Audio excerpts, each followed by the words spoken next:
cette gamine de 12 ans qui vient d'être tuée, comme vous le savez, d'une façon atroce. Et il y en a plein qui ont encore de l'empathie. Ces gens-là existent encore. Il y a des Européens, des Français, qui ont encore l'amour de leur dimension humaine. Ils ont encore le respect de leur propre civilisation. Il y en a encore plein qui ne se voient pas encore comme des citoyens du monde. C'est-à-dire qu'ils sentent bien qu'ils ne sont pas des citoyens du monde. Ils appartiennent à une civilisation. Pas mondiale, mais plutôt nationale ou européenne. Et ils n'ont pas envie d'être nettoyés de leur spécificité. Ils aiment leur spécificité. Ils aiment leurs traits physiques, de caractère. Ils aiment leur langue. Ils aiment leur particularité. Ils aiment ce qu'on pourrait appeler l'ethno-différentialisme, quoi. Voilà. Ça ne fait pas d'eux des méchants, ça ne fait pas d'eux des crétins, ça fait juste des personnes empathiques, sensibles, encore vivantes, encore aimantes à l'égard de leur particularité. Et quand ils voient cette petite fille assassinée, ils sont particulièrement touchés. Et ils se disent, bon sang, s'il y avait une meilleure gestion de l'immigration, ou s'il n'y avait pas d'immigration du tout, cette petite fille serait encore vivante. Donc ils se disent, il y a une odeur particulière dans ce pays, quoi. Tout va tout prend une direction particulière. On a le droit de poser un genou par terre quand un Américain d'origine africaine est tué par un policier blanc. On a le droit de mettre un genou par terre. Mais quand il s'agit d'une petite fille appartenant à sa propre communauté, la personne se dit, bon, moi j'aimerais bien mettre en avant que là je suis fortement touché, quoi. Fortement touché par cette petite sœur qui a été assassinée, mais réellement gratuitement. D'accord ? Réellement gratuitement. Eh bien, ces personnes-là vont vous dire, bah, j'ose pas le dire, quoi. J'ose pas le dire à mon travail. J'ose pas le dire j'ose pas le dire autour de moi, j'ose pas le dire en famille. Bah, change de contexte, quoi. Change de contexte. Si ton contexte professionnel ne te permet pas d'affirmer ton intimité, ton empathie, ton amour, bah, change de contexte. Change de travail. Change de travail, quoi. Change de lieu. Va chercher, va créer, quoi. C'est à cela que vous êtes appelés. C'est à cela que nous sommes appelés. En fait, c'est ça qui est fabuleux dans la méditation, c'est que la méditation nous appelle à une sensibilité, à l'égard de ce qui nous semble juste. Mais qu'est-ce qui se passe quand ce qui nous semble juste n'est plus vu comme étant juste par notre entourage? Qu'est-ce qui se passe quand je ne peux plus aller à la rencontre totale de ce qui me semble juste? Ben, c'est pas que je ne peux pas méditer, d'un point de vue mental, d'un point de vue cœur, c'est que le terreau n'est pas bon. Donc là, on ne parle pas d'assise, comment vous asseoir, comment mettre vos jambes, comment mettre votre dos. C'est pas la posture qui pose problème. C'est l'environnement qui pose problème. Donc il va falloir obligatoirement créer le contexte pour vous permettre de vous épanouir. Parce que si vous restez, là j'ai pris l'exemple de cette petite fille, mais vous pouvez prendre n'importe quel autre exemple. N'importe quel autre exemple. Vous êtes forcément confronté nombreux sont celles et ceux qui se sentent limités dans la possibilité d'affirmer leur méditation. Et vous savez très bien que l'autre ne changera pas. Et vous savez très bien que vous ne pourrez pas le faire changer. Donc, c'est votre méditation, c'est-à-dire l'appel de l'âme, ou la retenue de votre méditation, c'est-à-dire mettre de côté l'appel de l'âme, et vous limiter à ce que les autres ou ce que l'autre vous impose. Ça s'appelle la mort. la mort, fermeture de cœur et la mort spirituelle. Donc, quand vous êtes appelé comme ça, au fond de vous, à un moment donné, le problème n'est plus l'objet méditatif, le problème, ce n'est plus votre difficulté à pouvoir méditer. Le problème, c'est soit vous avez trop peur, à juste titre peut-être, d'affirmer votre méditation, ou soit vous avez juste peur, mais tout en sachant que vous ne pourrez rien changer à la situation. Donc il faut en créer une nouvelle. Il faut créer une nouvelle plateforme. Il faut créer un nouveau terreau. Et c'est là où le changement de travail s'impose, c'est là où le changement de relation s'impose, c'est là où le changement de ville s'impose, c'est là où le changement de pays s'impose. Il faut bien comprendre qu'aujourd'hui, par exemple, avoir l'élan de s'aimer, d'aimer votre civilisation, vous avez droit, hein, vous savez, vous avez droit de ne pas aimer votre civilisation, vous avez droit d'être indifférent par rapport à votre civilisation, vous avez droit de ne pas ressentir l'empathie à l'égard de votre civilisation et de votre nature humaine, vous avez droit. Mais vous avez droit aussi de ressentir et l'affirmer. Vous avez droit d'aimer, quoi. Vous avez droit d'aimer vos particularités. Vous avez le droit de ça. Eh bien, il y a des lieux dans le monde, et tout particulièrement en Europe de l'Ouest, où c'est devenu interdit. C'est clairement, c'est plus du tout l'objectif du gouvernement. Plus du tout. Bon, quand on se sait aussi rejeté dans notre propre chair, quand on se sait aussi combattu, malmené dans notre relation à nous-mêmes, qu'est-ce que vous voulez faire à part changer de contexte? Vous comprenez? Donc je vous invite vraiment à méditer là-dessus, quoi. Je vous invite vraiment à méditer là-dessus. J'insiste une dernière fois, le problème n'est peut-être pas votre aptitude mentale à méditer. En vérité, je ne crois pas que ce soit ça votre problème. Le problème, c'est peut-être pas non plus votre objet de méditation. Le problème, c'est peut-être juste la peur d'oser affirmer votre appel du cœur, ou simplement le terreau dans lequel vous êtes n'est plus le bon. Je vous rappelle que les conditions pour pouvoir méditer, c'est un bon entourage social, une bonne santé générale et andiamo. Voilà. Et est-ce que votre pays vous offre cela? Est-ce que votre entourage proche vous offre cela? Vous voyez? Donc, une fois de plus, nous sommes appelés à la puissance. Nous sommes appelés à devenir les créateurs d'un terreau facilitant, permettant la méditation.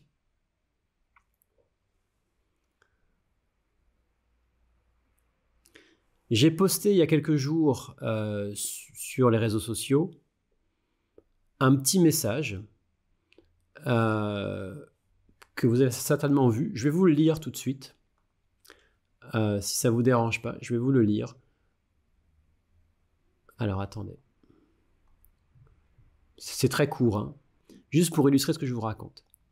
C'est simplement un petit truc que j'ai écrit suite à la mort de Lola. Cette jeune fille qui a été assassinée par une femme de 24 ans, une Algérienne de 24 ans. Et j'ai nommé mes écrits de cette façon-là. S'aimer. Aimer notre nature humaine fait partie des valeurs intrinsèques au yoga. À mon sens, l'Europe de l'Ouest n'a plus l'amour de soi et de sa communauté. En d'autres termes, l'amour des autres est acceptable, voire obligatoire, mais l'amour de soi est rejeté. Il est comme acceptable d'être des citoyens du monde, il est comme inacceptable d'être identitaire. Ça veut dire quoi être identitaire? Ça veut dire aimer nos particularités, aimer nos spécificités. N'en déplaise, les yogis étaient identitaires. On ne peut vivre la réalité de son âme sans en aimer ce qu'elle a choisi, c'est-à-dire notre nature humaine qui est le fruit d'une civilisation. Notre âme, d'accord, la vie qui est en nous, elle a choisi notre particularité humaine. Elle aime notre particularité humaine. Elle l'aime réellement, quoi, puisque nous sommes en vie, puisque nous sommes là. C'est que nous avons été choisis comme n'importe quel être dans le monde. D'accord? Chaque particularité humaine a été acceptée par la vie. Donc, vous êtes en droit d'aimer vos particularités. Ça ne veut pas dire détester celles des autres, mais juste aimer vos particularités. Je reprends la lecture. On ne peut rien comprendre tant que l'on n'a pas compris que la majorité en place refuse et interdit l'amour de soi, l'amour de votre civilisation. Et c'est ça j'ai vraiment le sentiment que nombreux sont celles et ceux qui n'ont pas encore compris, quoi. Ils n'ont pas encore compris qu'il y a des sujets de méditation, des objets de méditation qui sont juste interdits. Je répète la phrase, on ne peut rien comprendre tant que l'on n'a pas compris que la majorité en place refuse et interdit l'amour de soi, l'amour de votre civilisation. Si vous ne comprenez ni ne ressentez cela aujourd'hui, vous ne pouvez comprendre la mise à mort qui est en cours, et la mise à mort qui est en cours, c'est la vôtre. Je suis enseignant de yoga, c'est ce que j'ai écrit. Mon rôle serait d'inviter à sortir de l'amnésie identitaire générale.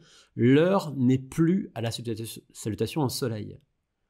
Mettre un genou par terre pour Floyd et sa civilisation était obligatoire, et ce sur le plan mondial. Vous avez tous les joueurs de foot mettre un genou par terre, quoi. Eh bien, mettre un genou par terre pour Lola et sa civilisation ne vient à l'idée de personne. C'est-à-dire qu'à partir du moment où vous avez l'élan de mettre un genou par terre pour Lola, vous êtes vu comme un facho. Vous êtes vu comme quelqu'un de raciste. Et moi, je vous dis, vous êtes dans l'interdiction d'aimer vos spécificités humaines. Vous êtes dans l'interdiction d'aimer vos particularités. Vous êtes dans l'interdiction d'aimer votre civilisation. Donc, est-ce que ça c'est la fin de ma phrase, vous saisissez le déséquilibre ou vous voulez attendre encore un peu pour qu'il devienne encore plus criant? Voilà. Combien de temps on va attendre pour comprendre que il y a un sujet délicat là. Il y a un sujet que de nombreuses personnes se refusent de regarder. Et pourquoi j'en parle? Non pas pour vous embêter avec ce qui me traverse, avec ce que je vois. J'en parle parce que d'un point de vue yogique, il n'y aura pas de mise en relation avec l'âme tant que l'on n'est pas en paix et tant qu'on n'est pas en amour, tant qu'on n'a pas d'empathie à l'égard de notre nature, qui n'est que le fruit de toute une civilisation. Et cette civilisation n'est pas mondiale, elle est spécifique, elle est propre à un territoire, national ou européen si vous préférez. Et encore une fois, c'est pas pour vous embêter avec des sujets politiques, c'est pas du tout ça le sujet. Mais vraiment, quoi. C'est juste pour vous dire que en yoga, on n'est pas là pour se limiter à de l'assouplissement. On n'est pas là pour se limiter à du renforcement musculaire. On n'est pas là pour se limiter à du calme mental. On est là pour développer une santé, certes, mais aussi et surtout pour retrouver le respect de sa ligne de vie. Et le respect de sa ligne de vie, ça va avec le respect, l'accueil de notre dimension humaine. Et à un moment donné, il faut oser méditer là-dessus, quoi. À un moment donné, il faut oser affirmer cette valeur qui vous est propre, quoi. Et nous sommes tellement nombreux à avoir perdu ce lien à notre spécificité humaine que nous en avons perdu toute l'empathie qui va avec, tout l'attachement, tout l'amour qui va avec. Nous sommes nombreux à ne plus ressentir la nécessité de défendre ce qui nous est précieux. C'est-à-dire d'entretenir une méditation, quoi. D'oser méditer, d'oser affirmer cela.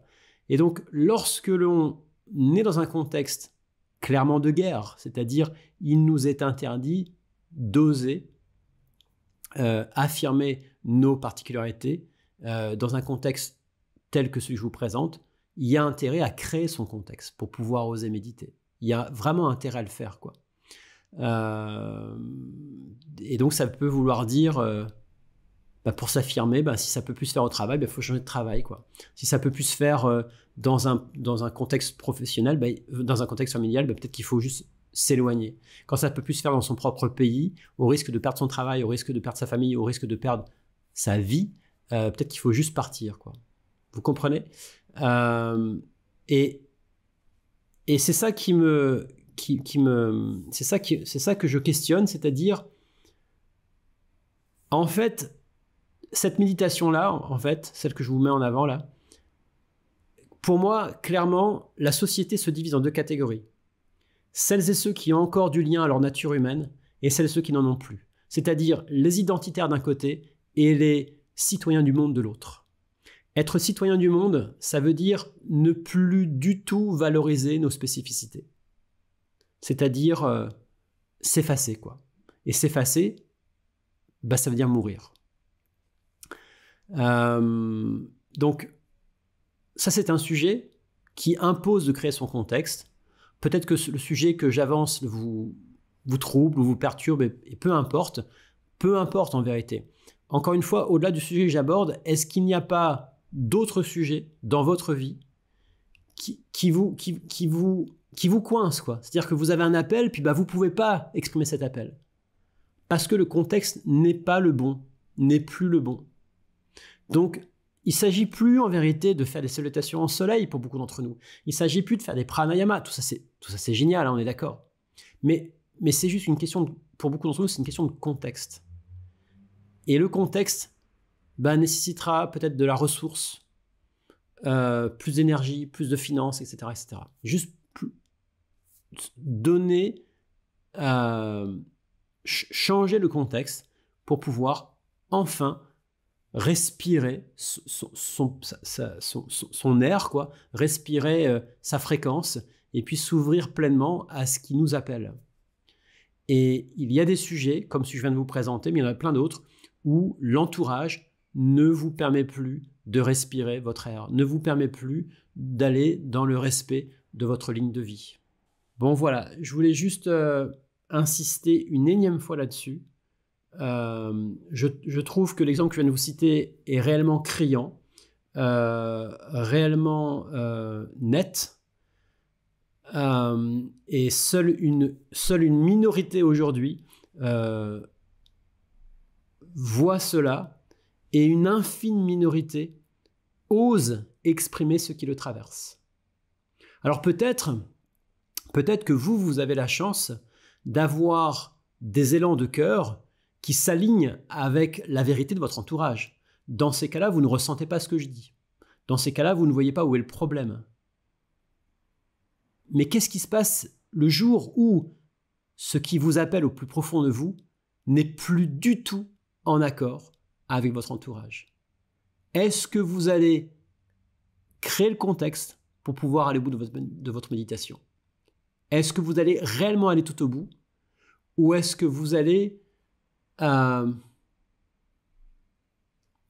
quelque sorte vous éteindre, quoi? Parce que ne plus oser méditer, ne plus s'offrir le contexte pour pouvoir méditer, c'est mourir. C'est mourir à soi, c'est mourir à la vie. Vous êtes invité à méditer, à fond les ballons, quoi. À fond les ballons. Et pour ça, il vous faut, je répète, un entourage à la hauteur de vos méditations. Il vous faut une puissance à la hauteur de votre méditation, une puissance de santé, une puissance financière. Il le faut. Nous sommes vraiment invités à la puissance.